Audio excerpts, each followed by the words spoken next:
Assalamualaikum warahmatullahi wabarakatuh. Apa kabar semuanya? Berjumpa kembali dengan mata kuliah kita algoritma dan struktur data pertemuan ke-6. Sesuai dengan apa yang sudah kita pelajari pada pertemuan terdahulu, yaitu kita mempelajari mengenai looping atau pengulangan menggunakan for, neck, dan while. Ya. Untuk berikut ini kita sambung lagi menggunakan for, neck maupun while untuk materi hari ini, yaitu mengenai faktorial. Faktorial ini juga bersifat rekursif atau pengulangan, di mana faktorial ini dapat kita jelaskan sebagai berikut. 0 faktorial sama dengan 1. Kalau kita bicara tentang 2 faktorial berarti 1 dikali 2. 3 faktorial sama dengan 1 dikali 2 kali 3. N faktorial, 4 faktorial misalnya, maka 4 dikali 3 faktorial atau dikurangi 4 dikurangi 1 faktorial. Jadi 4 dikali 3 faktorial, di mana N-nya harus lebih besar dari 0. Secara notasi dapat ditulis faktorial 0 sama dengan 1, sedangkan faktorial N adalah N dikali faktorial N dikurangi 1. Oke, kita lihat berikutnya contohnya. N sama dengan 4 adalah tadi faktorial 4 sama dengan N dikali N dikurangi 1 faktorial. Sehingga kita lihat 4, faktorial 4 sama dengan 4 dikali 3 dikali 2 dikali 1. Atau kalau di dalam hitungan kita boleh dituliskan 4 faktorial 4 tanda seru sama dengan 1 dikali 2 dikali 3 kali 4. Nanti kita lihat bedanya bagaimana menuliskan menggunakan visual logic. Oke. Kemudian kita lihat ini contoh dari faktorial 5 faktorial. Dikasih tanda seru seperti ini ya. 5 tanda seru artinya 5 faktorial atau perkalian antara 1 dikali 2 dikali 3 sampai dikali 5. Ini yang disebut dengan 5 faktorial. Tadi sesuai dengan rumus yang di atas tadi sudah kita sebutkan, 5 faktorial adalah 5 dikali 4 dikali 3 dikali 2 dikali 1. Nah, ini adalah bentuk dari flowchart yang kita gunakan menggunakan visual logic. Misalkan inputan jumlah faktorialnya, berapa faktorial kita masukkan ke dalam variabel n. Masukkan nanti inputnya seperti ini, ya. Dikejalankan menjadi ini misalnya 5. Maka dimasukkan ke dalam inputan N adalah 5. S sebagai lokasi untuk perkalian kita beri harga 1. Ingat pada pertemuan yang lalu, untuk perkalian harus diberi harga awalnya 1. Untuk penjumlahan pengurangan harga awalnya adalah 0 ya, ingat. Nah, kemudian N kita misalkan masukkan angka 5. Kerjakan, ingat ini adalah while condition. Kerjakan selama N lebih besar sama dengan, N lebih besar dari 0. Kerjakan selama N lebih besar dari 0. Pasti jawaban yang pertama adalah betul atau true, karena N-nya adalah 5. Kemudian kalikan. S sebelumnya 1 dikalikan dengan N. N sekarang awalnya adalah 5. Jadi 1 dikali 5 di sini pada saat putaran pertama.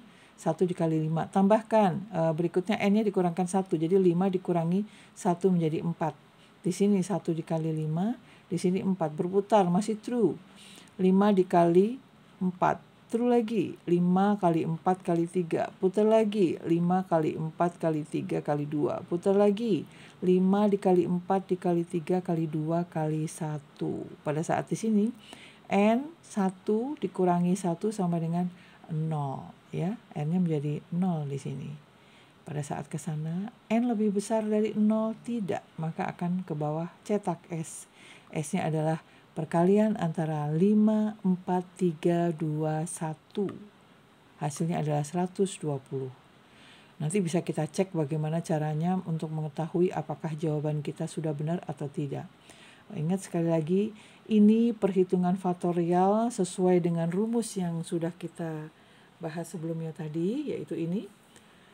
N faktorial adalah N dikali faktorial N dikurang 1. Jadi kalau 5 faktorial berarti 5 kali 4 kali 3 kali 2 kali 1. Nah, Ini tadi adalah contohnya, 5 kali 4 kali 3 kali 2 kali 1. Bagaimana ya merealisasi di dalam Visual Logic? Kita langsung coba aja masuk ke Visual Logic. Ya, kita masuk ke Visual Logic sekarang. Oke.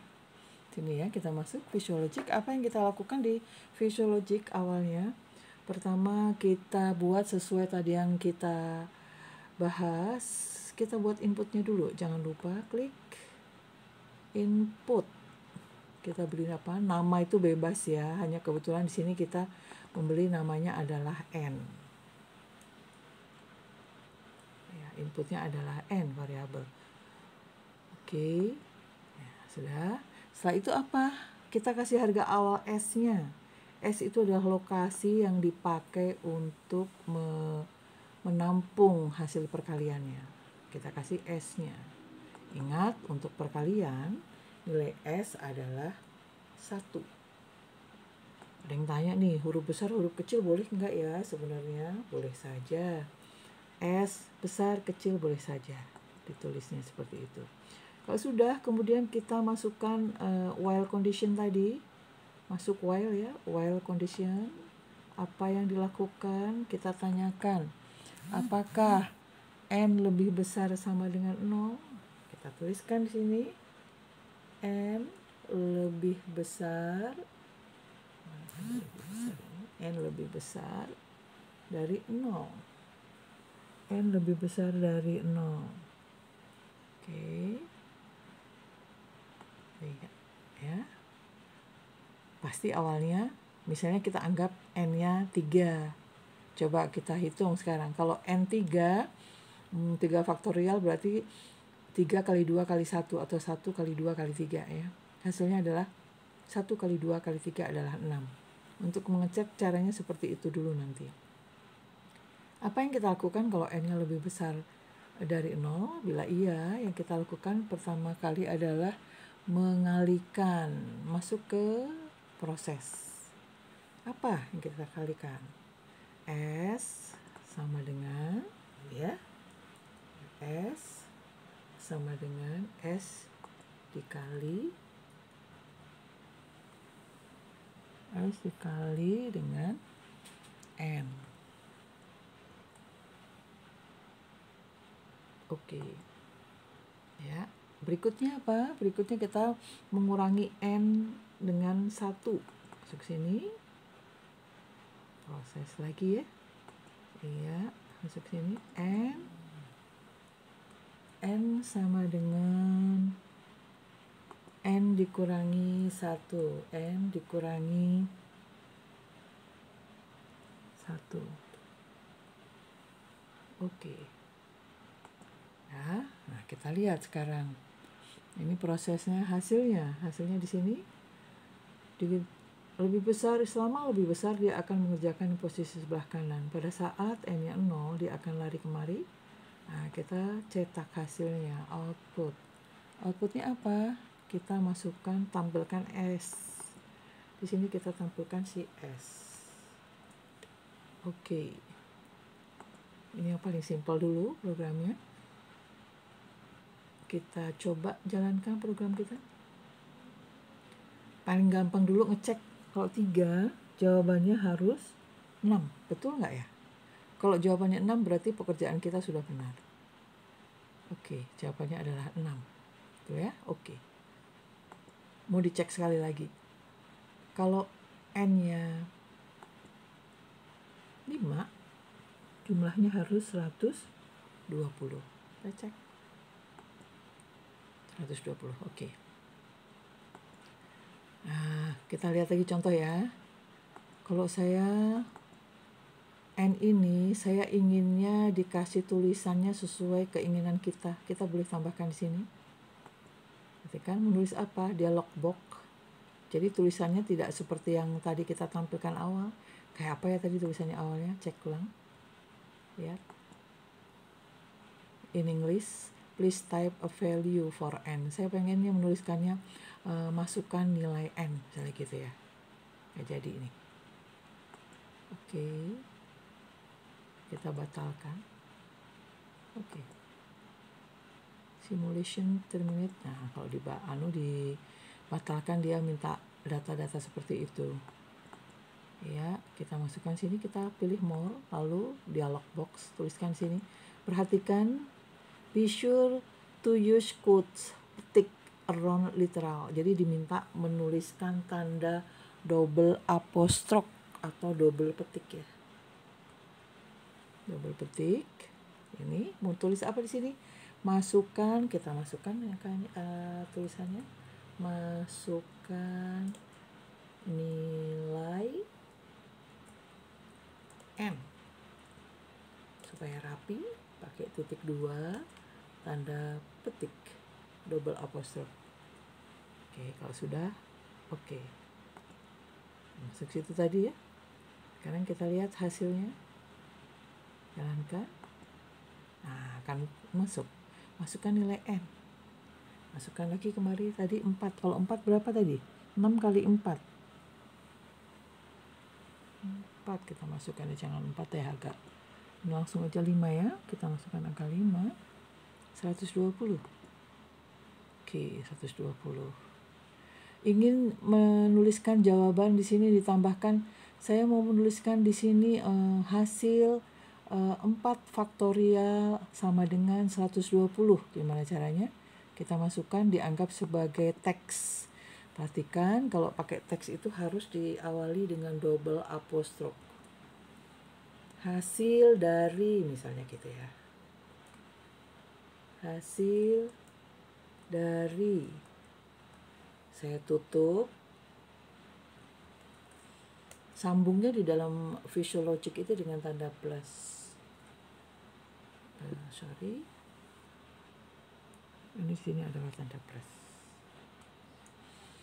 Hasil dari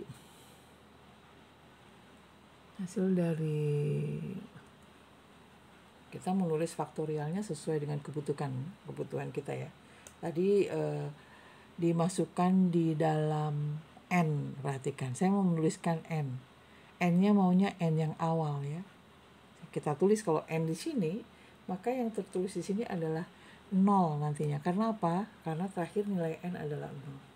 Cek dulu, nggak apa-apa. Ini akan dikerjakan aja dulu. Nanti kita lihat, kita revisi program kita. Hasil dari N faktorial, boleh ditulis tanda seru juga boleh. Oke, kemudian double apostrof lagi. Ya. Atau langsung mau dikasih sama dengan, di sini juga boleh. Misalnya 4 faktorial sama dengan gitu ya. Sama dengan, hapus dulu. Sama dengan, nah seperti ini. Kasih spasi supaya. Nah, untuk hasilnya adanya di S. Tanda tambah ini artinya disambung ke kanan. Kalau S-nya ingin diletakkan di bawahnya, maka kita menuliskannya S-nya itu di bawah sini. Di enter saja S. Maka jawabannya akan ada di bawah. Ya. Misalnya kita ingin hasilnya ada di bawah sini, nggak apa-apa. Perhatikan, ingat, setiap teks ini kelihatan. Saya tunjuk. Setiap teks diawali dengan double apostrof, ya. Ini diawali, diakhiri. Kenapa yang ini tidak pakai? Karena ini adalah variabel yang kita panggil. S ini juga variabel. Nah, kalau sudah, kita lihat hasilnya. Oke, kita jalankan programnya. Dia akan nanya, berapa? Misalnya kita tadi minta 5 ya. 5, oke. Nah, lihat. Hasil dari 0 apostrof atau 0 faktorial, tanda seru, sama dengan 120. Di sini nih harusnya nilai di sini ini adalah nilai 5 atau 4, tergantung dari inputan N yang kita buat di sini. Supaya kita memunculkan angka yang awal, N awal di sini, kita harus memberikan variabel khusus untuk memunculkan di sini. Misalnya kita masukkan variabel apa ya? Variabel B misalnya gitu ya. Kita masukkan ke B. Di mana diletakkan B-nya?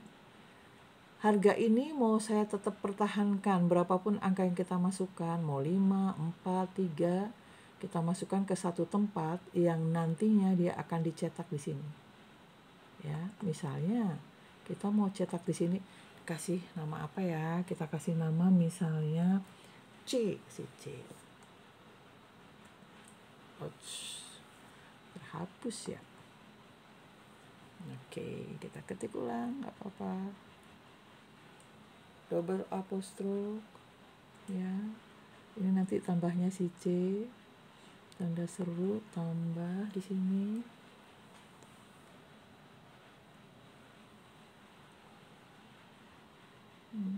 Tambah C, di sini juga ada tambah. Jangan lupa antara ini ada tambah. Ini kita masukkan petik lagi, double apostrof.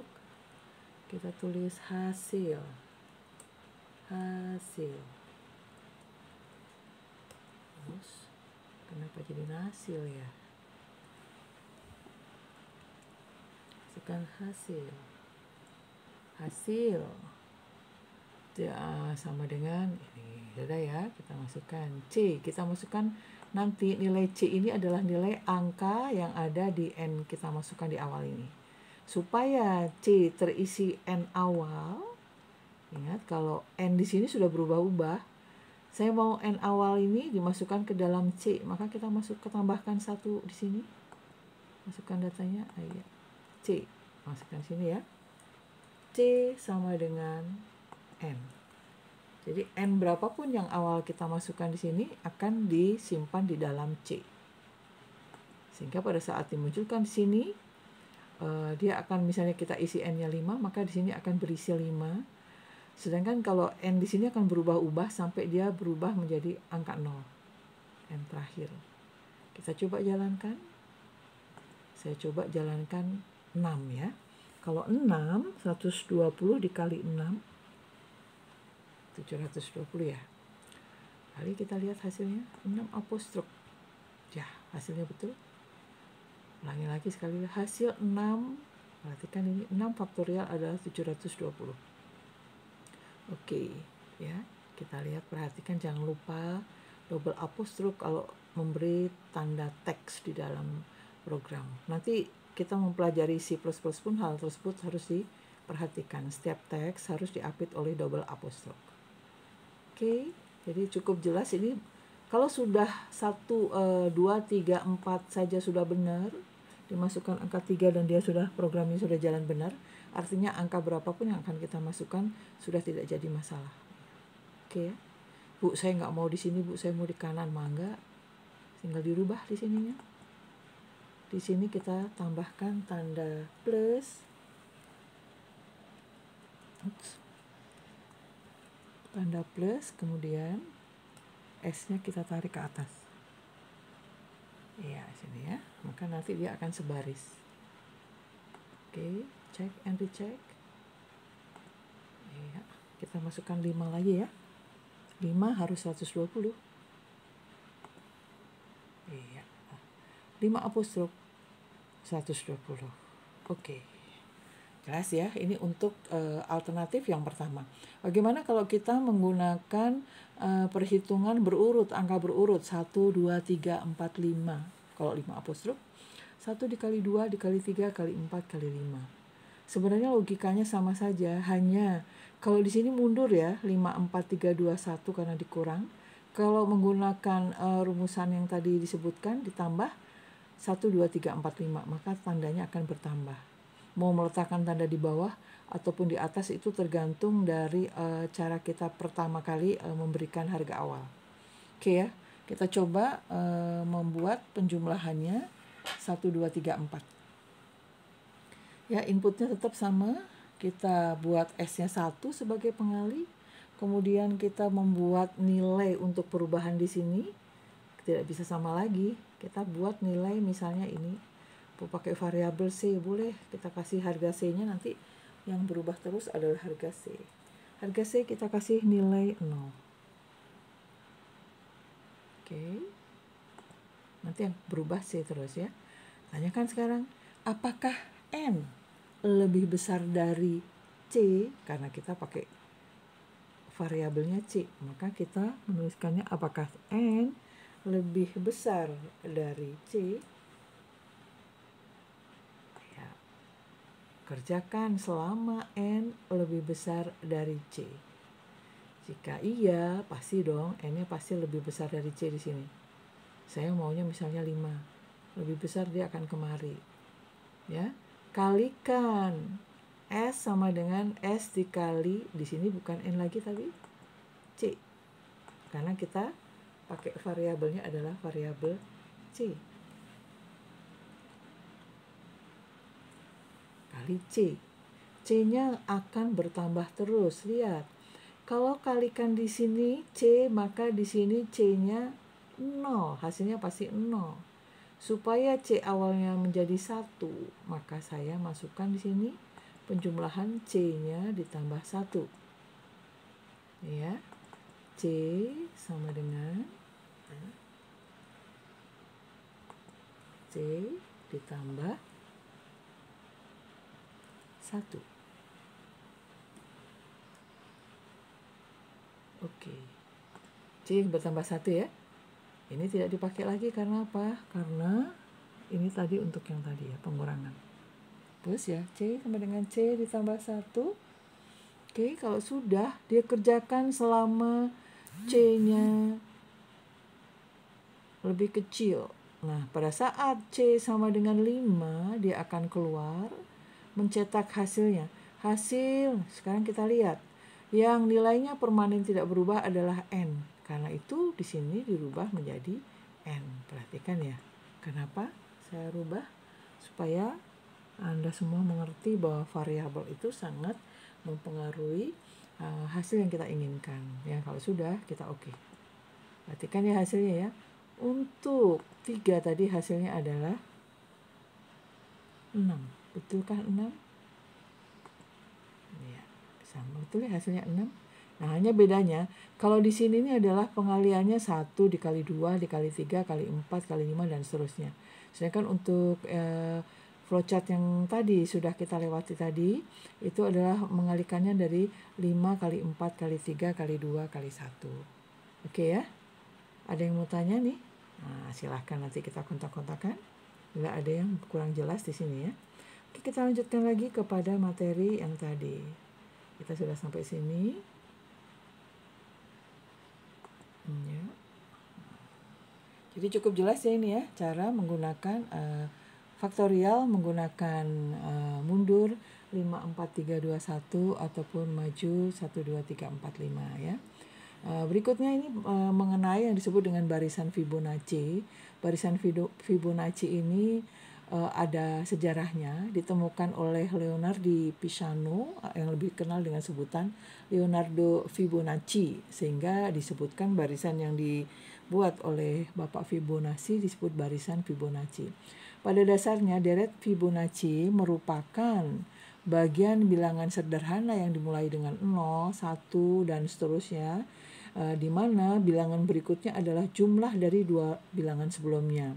Deret Fibonacci bersifat rekursif atau pengulangan, di mana menggunakan suku dalam deret tersebut untuk menghitung suku berikutnya. Jadi perhatikan yang 1, 2 tidak dihitung ya. Yang bilangan berikutnya adalah penjumlahan 2 bilangan sebelumnya. 1 tambah 0, 1. 2 didapat dari 2 sebelumnya. 3 didapat dari 2 sebelumnya. 13 didapat dari penjumlahan 2 sebelumnya. 34 penjumlahan dari 13 dan 21. 144 adalah penjumlahan dari 55 ditambah 89. Ya, dalam deret Fibonacci, rasio dari sepanjang suku berurutan akan konvergen ke sebuah bilangan irasional. Ya, ini yang disebut dengan barisan Fibonacci. Oke, barisan Fibonacci tadi sudah kita lihat bagaimana menuliskannya dari Fibo. Jadi Fibo N adalah Fibo N dikurangi 1 ditambah Fibo N dikurangi 2. Ya. Jadi Fibo yang ke N, Fibo yang ketiga ini adalah Fibo yang 3 dikurangi 1 yang kedua, dan Fibo 3 dikurangi 2 yang ke 1. Begitu maksudnya. Fibo yang ke N, coba kita tuh 2, 3, 4, 5, 6. Ini yang ke-6 ya. Fibo yang ke-6 adalah Fibo yang ke-5 ditambah Fibo yang ke-4. Begitu dan seterusnya. Oke, kita lihat lagi berikutnya, materi berikutnya.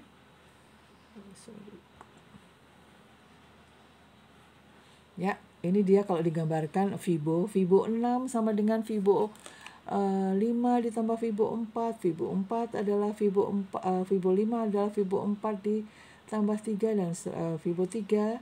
Fibo 4 adalah Fibo 3 ditambah Fibo 2 dan seterusnya. Ya, kita perhatikan Fibo 3 adalah Fibo 2 ditambah Fibo 1. Itu yang paling awal tadi. Oke. Sampai sini materinya sudah habis mengenai Fibonacci, dan untuk next kita coba dibuat materi Visual Logic untuk Fibonacci ini ya. Kita bahas pada next pertemuan. Oke, terima kasih atas perhatian semuanya. Wassalamualaikum warahmatullahi wabarakatuh.